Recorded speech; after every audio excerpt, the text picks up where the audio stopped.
جو اس کام کو دل کے یقین کے ساتھ کرے گا وہ جمے گا، جو روزانہ دعوت دے گا اس کے جذبات بنتے رہیں گے، جو دعوت نہیں دے گا اس کے جذبات ٹوٹتے رہیں گے، جو ماحول میں رہے گا وہ جمے گا، جو ماحول سے کٹے گا وہ کٹ جائے گا۔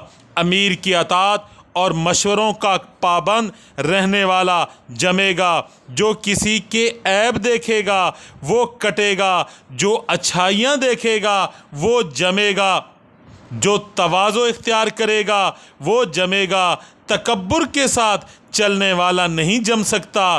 بعض گناہ ایسے ہوتے ہیں جن کی وجہ سے کام سے محروم ہو جاتا ہے، غیبت، اعتراض، تنقید، بد نظری اور شہوت۔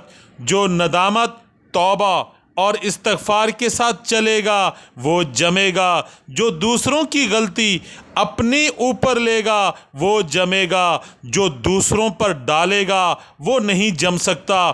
حضور صلی اللہ علیہ وسلم کے ساتھ منافق چلے مگر نفع نہیں اٹھا سکے، حتیٰ کہ ایمان بھی نصیب نہیں ہوا۔ جو دوسروں کے غلط بات کی تعویل کر کے اچھے معنی مطلب کی طرف لے جائے گا وہ جمے گا، جو ہر بات کا الٹا مطلب لے گا وہ نہیں جم سکتا۔ جو آدمی اللہ تعالیٰ سے ڈرتے ہوئے مانگتے ہوئے چلے گا وہ جمے گا۔ جمنے کو مانگنا پڑتا ہے ورنہ ہل جائے گا۔ حضور اقدس صلی اللہ علیہ وسلم اور حضرت ابراہیم علیہ السلام نے اللہ تعالیٰ سے دعائیں فرمائیں۔ حضور صلی اللہ علیہ وسلم بھی استقامت کی دعا مانگتے تھے، حضرت ابراہیم علیہ السلام نے بھی دعا مانگی، اے اللہ مجھے بت پرستوں کی بت پرستی سے بچا۔ حالانکہ ان سے بت پرستی کا امکان بھی نہیں تھا، انہوں نے مانگا تو ہم کیا چیز ہیں؟ جو اخلاص سے قربانی دے گا اللہ تعالیٰ اس سے ہر حالت میں جمائیں گے، ایسے موقع پر جب کہ سب لوگوں کے قدم اکھڑ رہے ہوں گے۔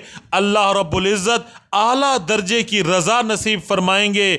جو یہ کہے گا میری وجہ سے کام ہو رہا ہے وہ محروم ہو جائے گا، جس کے متعلق لوگ یہ کہیں کہ اس کی وجہ سے کام ہو رہا ہے اللہ تعالیٰ اسے اٹھا لیں گے۔